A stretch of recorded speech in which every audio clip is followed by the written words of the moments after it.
Richard here and welcome back to another video. Today I wanted to have a little chat about aperture and depth of field. Setting the correct aperture is key in photography depending on what you want to shoot, because you might want to get that nice soft blurry background, or you may want to get more of your image in focus. I'm going to go through a few things, throw up a few pictures and diagrams and a little in-camera demonstration that you can see how changing the aperture affects the depth of field. So hang around for that, because that will explain it a lot better than I probably could. So let's get started.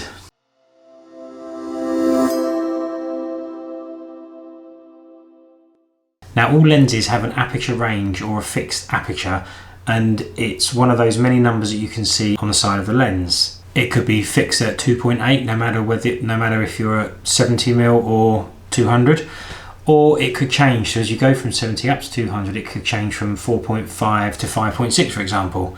Now in fixed focal length lenses or prime lenses, you may see an aperture as low as f1.2 or f1.4 for example, and the prime lenses don't zoom, so they hold that aperture at that focal length that that lens is. So if it's a 50mm 1.4, that is what you will be shooting at. You can go higher than 1.4, you can go f5.6, f12, whatever you want, but the lowest you can go is f1.4. Typically zoom lenses don't go much lower than f2.8 or f4, but they stay at that, or they can stay at that low aperture, that low f-stop, all the way through the range. Now cheaper zoom lenses, they will still have a zoom, but because they're cheaper and probably a lot smaller, they will have a variable aperture. So they're wide open at say 18mm, you will get f3.5. But if you zoom out to 270, the aperture will change with it, and in this instance it goes up to f6.3. Now the aperture affects a couple of things depending on what you want to photograph. It depends how much of your image is in focus and how much light is coming through the lens into the camera itself. And it is a bit backwards. So f22 for example, the larger number gives you a smaller hole, and f2.8 for example, the smaller number gives you a larger hole. So when you're opening up the lens, you're generally lowering the number and making it 2.8 as opposed to f22, where you're closing the hole. So you're closing the lens, you're letting less light in with the higher numbers. I hope that it's a bit backwards, but once you've done it for a while, you'll get, it's pretty straightforward. Most instances, the lower the number, the lower the f-stop it goes to, the more expensive the lens. Now that's not always true, because Canon for example do a great little f1.8 lens, and it's sort of like 50, 60, 80 pounds I think, I'm not sure, but generally speaking, if you wanted an f2.8 400mm lens, those big road cone lenses, they are a few £1,000, 5, 6, 7,000 pounds. So there's more to it, there's more engineering to it, there's more work put in to make that focal length let in that much light. So but as a rule of thumb, the lower the number, the more expensive the lens is likely to be. So I'm just going to put a couple of diagrams now up on the screen where it might explain a little bit better what I'm talking about. So let's have a quick look at these pictures now. So here you can see we've got a subject in the middle of the page, we've got the photographer on the left, and we've got a background, a tree, and a foreground object, blah blah blah, on the page as well. We're setting the camera at f2.8 and we are shooting the lady's head. We're aiming and focusing on the lady's head, and you'll see that using this kind of aperture or f-stop, whatever you want to call it, it will give you a narrow or a shallow depth of field, meaning only a very small amount of the subject will be in focus. So you're focusing on the head, you may get the whole of the subject in, but the background and the foreground will be out of focus. Most of the time you're more worried about the background than the foreground, so if you wanted to get a nice soft background, then a lower f number is the way to go, because it will give you that narrow depth of field and only a small area around your subject will be in focus. So that is down at f2.8. Lots of photographers shoot with that lower f number to give you a really soft blurry background, it will make that subject pop off the screen or pop off the picture, pull them into focus, blur that background and give you a nice focal point. It can give you great bokeh, it can make those little light, when you see lights behind a subject, they'll give you those nice perfect circles where the actual light is all blurry. Here's a quick snap I took of my son Max in the kitchen recently. We've got the Christmas tree behind him and you can see those lights on that Christmas tree are, really nice and circled. This was shot at f2.8, so he's a long way from the subject as well. I was close to him as well, which makes a difference, as I'll explain in a second. So we've got those nice big soft circles that makes for a really pleasing background on an image like this.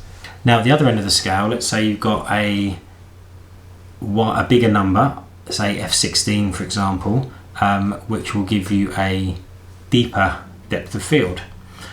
So you aim at the subject, in this instance again a woman or a lady or a silhouette of a lady, and that hole in the aperture gets smaller, it lets less light into the camera, and at the same time it does give you a deeper or a wider depth of field, which means more of your picture will be in focus. So you may have the lady in focus, you may get the trees in focus, you may get the dog in focus, or whatever you've got in your picture. It won't just be the subject that's in focus. Something like this is typically used for landscapes, or something where you may have a group photo, you may have two people in the photo you want to get in focus, or something where you want to show more of the picture and not just an isolated object in the photo. This doesn't mean though that if you're taking a landscape photo you should just crank it up to f22. Most lenses have a sweet spot, which is where you can find what part of the range, your f range, will be the sharpest for your lens, and you can have a quick look at this video if you're interested in that and see how that works. So now we're going to have a little look at this in action through the actual camera. So I've got here a video that I've done in camera of a couple of whiskey bottles. Some reason there's still something in them, so we'll have to put that right over Christmas.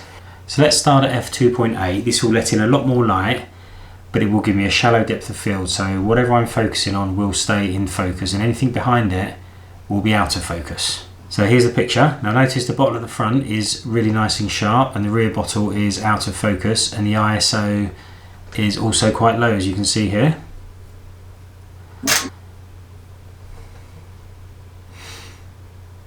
I'm now going to change the aperture to f22, but I'm going to keep the focus on the front bottle. But if you keep your eye on the back bottle, you can see what happens as I scroll that number up from f2.8 to f22.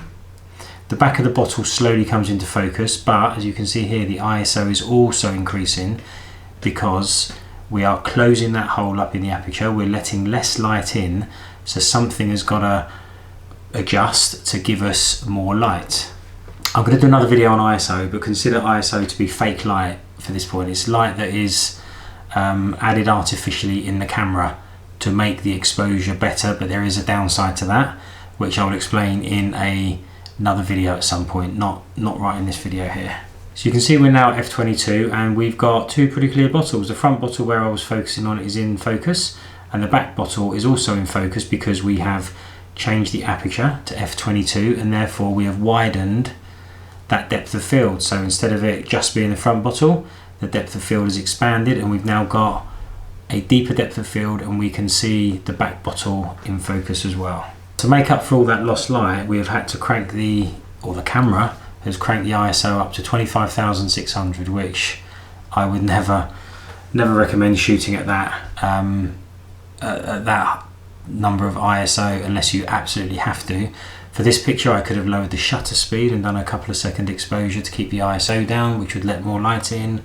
Or you could do a focus stack where you could take two photos, one of the front bottle, one of the back bottle, merge them together in Photoshop, giving you a picture that is in focus all the way through the range. So from the front bottle to the back bottle would both be in focus.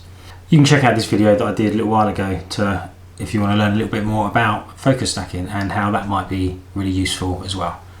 And finally, there's one more thing that you need to consider when you're working out the aperture that you want to be shooting at, and that is how close you are to the subject. Now the closer you move to the subject, here's another one of my amazing mock-ups, the closer you are to the subject, the softer the background will be, the narrower your depth of field will be, because you are getting closer to your subject. But as you move away again from the subject, it starts to expand that depth of field, and you start getting more of the background and the foreground in focus. So it's not just about that f number, whether it's 2.8 or f16 or whatever. It does make a big difference as to how far you are from your subject as well. So that is another thing to bear in mind, which is why when you see macro photography, there is a lot of focus stacking. There could be 10, 12, 15, 20 images, because you're so close to the subject to get all that detail. But because of that, you have a very narrow depth of field. So you do have to take several photos and stitch them together so that it is in focus from the bug's antenna to the bug's bum, if that's what you're shooting. I don't know, you might be. So that's basically it. I mean, it's not complicated when you look at it like that. You've got the lower f number lets in more light, shallower depth of field. The higher f number lets in less light, wider depth of field. Depending on what you need, if you need to have a shallow depth of field, then you go down to f2.8 or whatever the lowest f number that your lens does. If you want to have more of the lens in, then you go up to a higher f number, which will let less lighting, so there'll be a compensation somewhere else with shutter speed or ISO, or studio lights if you're inside and you're in a studio. That's it. I'm going to leave it there. I know these little tutorials that I do aren't brilliantly presented, but I haven't done many, so I want to thank you for watching. Leave me a comment down below if there's anything you'd like to add or ask. I'll be happy to respond to them as soon as I can. And the only thing I think left for me to do is to ask you to hit that like button if you wouldn't mind, and subscribe to the channel if you're not already. And that's it. Thank you for watching, and I'll see you next time.